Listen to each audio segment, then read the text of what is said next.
Good morning students. Now अपनी जो exercise 6.1 चल रही 6.2 एक्सरसाइज 6.2 6.2 का क्वेश्चन नंबर 1 हो चुका था अपना। नाउ क्वेश्चन नंबर 2 देखते हैं। E and F R points on the same on the side P Q, है ना। एक्चुअली ये जो डायग्राम मैंने बनाया है, ये डायग्राम क्वेश्चन में नहीं दिया है, आपको पढ़ना है और फिर डायग्राम बनाना है। Okay. E and F are points on the side PQ and PR respectively। केवल इतना बोला कि PQ और PR पर E और F जो है पॉइंट है। अब triangle PQR। Okay. For each of the following cases state whether EF is parallel to QR। काम की बात ये है डियर स्टूडेंट, अपने को ये हर एक केस में प्रूव करना है। अपने को ये हर एक केस में प्रूव करना है कि भैया जो EF है वो QR के पैरेलल है ना। अब ये जो डायग्राम बनाया, ये पहला वाला केस लेके बना रहा हूँ। केस फर्स्ट लेके मैंने इसको बनाया। ओके। केस फर्स्ट देखिए, केस फर्स्ट का जो डाटा दिया हुआ है वो लिया है मैंने, सिंपल सा। पीई की वैल्यू 3.9 सेंटीमीटर है, ई क्यू की वैल्यू 3 सेंटीमीटर है, पी एफ की वैल्यू 3.6 है एंड एफ आर की वैल्यू 2.4 है। ओके। ये बात पक्की है कि ट्राइंगल की जो शेप साइज देख के पता चल रहा है कि यहाँ पर बीपीटी थ्योरम का इस्तेमाल अपन कर सकते हैं, है ना। इन द केस यदि बीपीटी से मैं देखूं तो क्या होगा, देखिए फर्स्ट केस की बात कर रहा हूं मैं। भाई बीपीटी थ्योरम क्या बोलती है? बाय बीपीटी, बीपीटी तो ये बोलती है कि इफ यदि ईएफ क्यूआर के पैरेलल है ना। ईएफ किसके पैरेलल है? क्यूआर के। लेकिन क्या क्यूआर के पैरेलल है? क्वेश्चन में लिखा है कहीं? नहीं। यहाँ तो ये प्रूफ करने की बोला भैया कि state whether the EF is parallel to QR, है ना। ये अपने को प्रूफ ही करना है, स्टेट ही देना है, ये साबित ही करके दिखाना है कि ईएफ जो है वो क्यूआर के पैरेलल है। लेकिन अपन लेके चल रहे सपोज, है ना,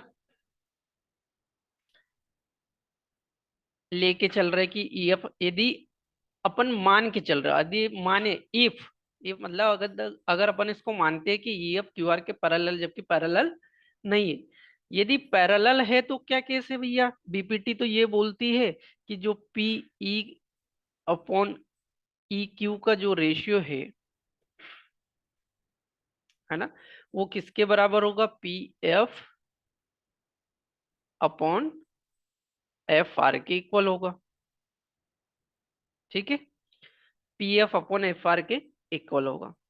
अच्छा, पी की वैल्यू क्या दी? देखिए 3.9। ई क्यू की वैल्यू कितनी दी है? 3। पी एफ की वैल्यू दी है मेरे को 3.6 और इसकी वैल्यू दी है 2.4। ओके, ध्यान से समझिएगा। जब 3.9 में 3 का डिवाइड लगाएंगे तो ये आएगा आपका 1.3 इक्वल टू 3.6 में 2.4 का डिवाइड लगाएंगे तो 24, मतलब 36 में 24 का डिवाइड लगाएंगे तो ये आएगा 1.5 टाइम्स।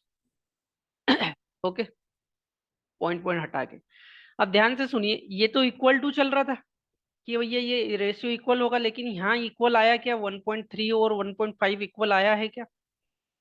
नहीं। तो बीपीटी थ्योरम तो बोलती है कि ये इक्वल होगा ये रेशियो, जबकि वो रेशियो का अपन ने आंसर निकाला सॉल्यूशन करके तो ये पता चला कि ये तो इक्वल नहीं है। इक्वल नहीं है इसका मतलब क्लियर है कि ईएफ क्यूआर के पैरेलल नहीं है ना। इसका मतलब यहाँ से ये क्लियर होता है कि ईएफ जो है क्यूआर के पैरेलल नहीं है, ये नॉट इक्वल है।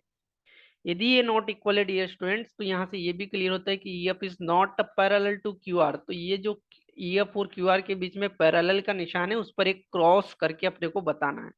इसका मतलब this is not parallel, simple सी बात है, नॉट पैरेलल, नॉट पैरेलल। ठीक है, यहाँ क्या लिख देंगे सिंपल कि E F is not parallel to Q R, है ना। इसलिए यहाँ लिखेंगे कि ई एफ लैंग्वेज में is not parallel, not parallel to Q R, Q R के पैरेलल नहीं। यहां से ये प्रूफ हो गया। अपने को ये दिखाना भी था कि अब यही साबित करके बताना क्या ई एफ क्यू आर के पैरेलल है, तो अपन ने उसको सॉल्यूशन करा और पता करा कि ऐसा नहीं है। इन द फर्स्ट केस में बात हो गई है। ओके ना, इसको नोट डाउन कर लीजिए, फिर मैं सेकेंड केस इसी में आपको दिखाना चाहूंगा। देखिए, इसी डायग्राम में मैं सेकेंड केस के वैल्यू रखूंगा, इसको मैं इसीलिए रिमूव कर रहा हूँ।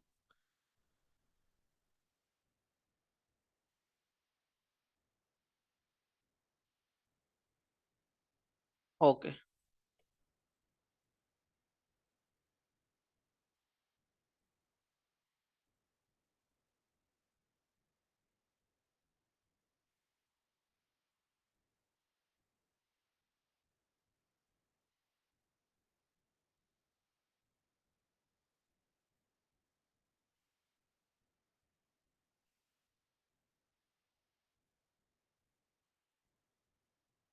देखिए ना, सेकेंड केस सेम ऐसे ही देखेंगे, फटाफट देखेंगे।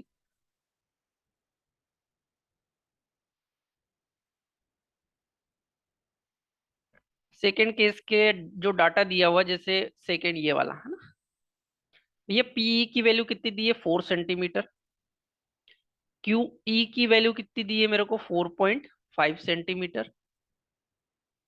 ओके, पी एफ की वैल्यू कितनी दी है 8 सेंटीमीटर, है ना। एंड आर एफ की वैल्यू कितनी दी है 9 सेंटीमीटर। ओके, चारों वैल्यू दी है।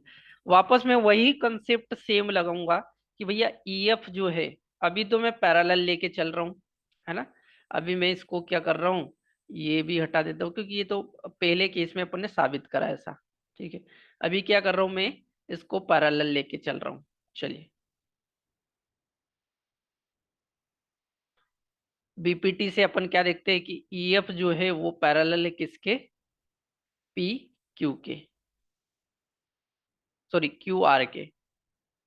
ओके, यदि पैरेलल है बाय बीपीटी, तो पी अपॉन ई क्यू और P F upon F are का रेशियो बराबर होना चाहिए, है ना। कैलकुलेशन करने पे ऐसा आना चाहिए। देखते हैं क्या है भैया। पी की वैल्यू मैंने क्या करी 4, नीचे वैल्यू करी ई क्यू की 4.5, है ना। ऊपर पी एफ की वैल्यू है 8 और नीचे आपकी 9। डियर स्टूडेंट, ध्यान से समझने वाली बात देखिए, ऊपर 4 अपॉन में 4.5 और 8/9, यहीं से पता चल रहा है कि ये इक्वल है क्या, है ना। यदि सॉल्व भी करोगे इसको, तो ये ज्यादा से ज्यादा क्या हो जाएगा, अब ये 4 में 4.5 का डिवाइड लगाएंगे तो ये 0 ये हो जाएगा 1 पॉइंट हटेगा 40, 400, 0.89 कुछ आएगा, है ना। 9 मान लीजिए, ये 0.9 के करीब कुछ आएगा। ओके, और 8 में 9 का डिवाइड लगाएंगे तो क्या आएगा। अच्छा, इसको हल्का सा सॉल्व करके देख लेते हैं, है ना, ताकि अपना जो है कोई गलती ना हो।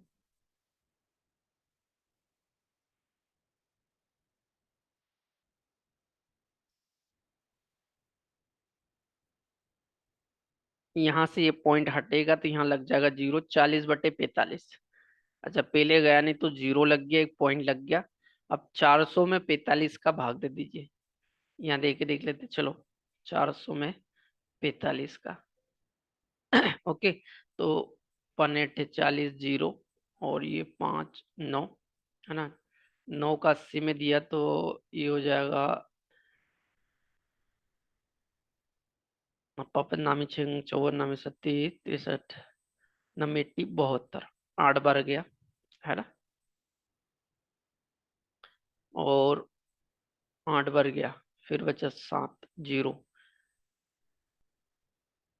फिर 7 टाइम्स गया, ठीक है, 8 7 आ गया। अब 8 में 9 का डिवाइड लगाते हैं यदि,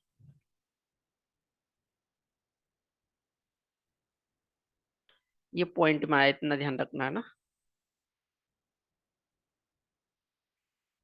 ये 40/45 करना था अपने, 40/45।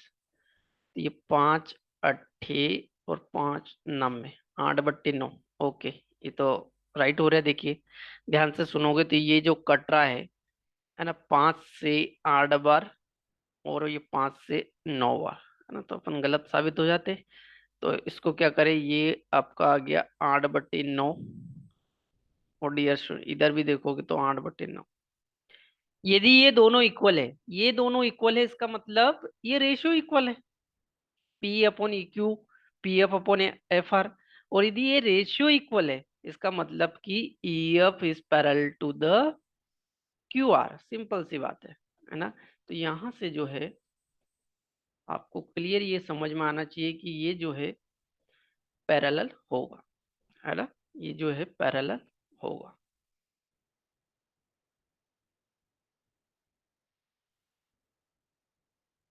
एक मिनट।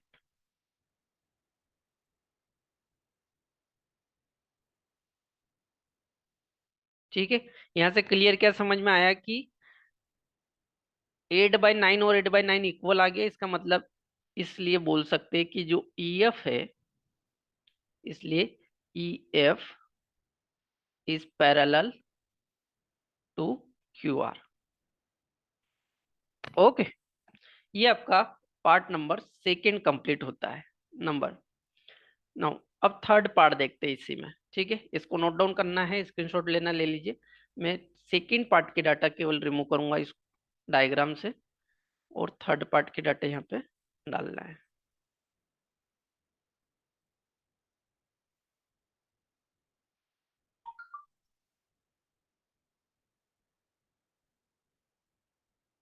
चलिए नाउ थर्ड पार्ट देखिए क्या दिया हुआ है। पी क्यू की वैल्यू दी है मेरे को, पी क्यू की है ना, पी से लगाकर क्यू तक की वैल्यू ये पूरी दे दी मेरे को 1.28। ठीक है, कोई बात नहीं। पी आर की वैल्यू दे दी, ये पूरी वैल्यू दे दी दो, कितनी, 2.56 सेंटीमीटर। पी ई की वैल्यू 0.18, पी मतलब ये वाली 0.18। ओके, और पी एफ की वैल्यू 0.36, ये दे दी मेरे को 0.36। अपने को जिसकी जरूरत पड़ी थी वो कैलकुलेशन कर लेंगे अपन। तो ये केस अपन सेकेंड देख रहे हैं, है ना, सॉरी थर्ड नंबर केस देख रहे हैं, इधर देखते हैं। ये सेकेंड केस का सॉल्यूशन था, ये थर्ड केस देख रहा हूँ मैं, है ना। केस नंबर थर्ड डाल लीजिएगा भैया। फिर से बीपीटी लगाए भाई, बीपीटी तो क्या बोलता है, बीपीटी, बीपीटी तो ये बोलती है कि यदि दो लाइन पैरेलल है, इफ, है ना, है नहीं, लेकिन अपने को साबित होगा, अपन मान के चलते हैं कि भैया अगर E F is parallel to Q R, है ना, तो जो रेशियो है पीई अपॉन ई क्यू, ये जो रेशियो है किसके इक्वल होगा, P F upon F are के। ओके, नाउ पीई कितना है मेरे पास, पीई है मेरे पास 0.18। ओके, अच्छा, ई क्यू कितना है, ई क्यू पता है क्या, नहीं, है ना, लेकिन पूरी वैल्यू पता है ना 1.28। तो 1.28 में से अपन ये माइनस कर दे दी, है ना, 1.28 में से माइनस कर दू 0.18, तो मेरे को नीचे वाली वैल्यू मिल जाएगी। ठीक है, ई क्यू की इक्वल टू पी एफ की वैल्यू कितनी दी है क्वेश्चन में, 0.36, है ना, नीचे एफ आर निकालने के लिए क्या करना पड़ेगा, पी आर, पी आर कितना दिया मेरे को 2.56 माइनस, है ना, ऊपर वाली वैल्यू माइनस कर दीजिए, मतलब 36। क्लियर, ये छोटा सा कैलकुलेशन आना चाहिए डियर स्टूडेंट इस क्वेश्चन में। भैया 0.18 पूरे के अपन में ये, इसमें से ये माइनस कर दीजिए भैया, 8 में से 8 गई 0, पॉइंट के बाद की वैल्यू घटा, 2 में से 1 गई 1, और इधर 1 बचा, 1.1 आ गया कुल मिला के, ये बचा है 0.36। है ना। अब देखिए 6 में से 6 0 माइनस कर रहा हूँ, 5 में से 3 2, है ना, और 2 में से कुछ नहीं तो ये, चलिए कुल मिला के 2.20 आ गया। अब ये पॉइंट यहां से हटाया, ये पॉइंट यहाँ नीचे से हटाया, तो ये बच गया 18। चलिए ऊपर देखते हैं, ये पॉइंट यहां से हटाया, ये यहां से हटाया, है ना, तो 2.2 का डिवाइड लगाएंगे 36 में। 2.2 का 36 में डिवाइड लगाएंगे तो ये तो तय है कि 18 तो नहीं आना है ना, 18 पॉइंट समथिंग आएगा। 18 पॉइंट समथिंग आएगा तो ये इक्वल नहीं होगा, है ना, ये नॉट इक्वल होगा। नॉट इक्वल होगा मतलब ये भी जो है कि नॉट पैरेलल होगा। नॉट पैरेलल आंसर क्या हो जाएगा, इसलिए अपन बोल सकते हैं कि भैया जो ई एफ है वो नॉट पैरेलल, ऐसा क्रॉस साइन लगाएंगे क्यू आर। यहां से ये प्रूफ हो गया। ठीक है, तो ये क्वेश्चन नंबर 2 था, थोड़ा सा कैलकुलेशन बेस्ड क्वेश्चन था, और कैलकुलेशन का यूज करते हुए अपने को ये प्रूव करना था कि ये जो है कि पैरेलल है या नहीं। क्लियर, नोट डाउन कर लीजिए, फिर अपन नेक्स्ट क्वेश्चन देखते हैं।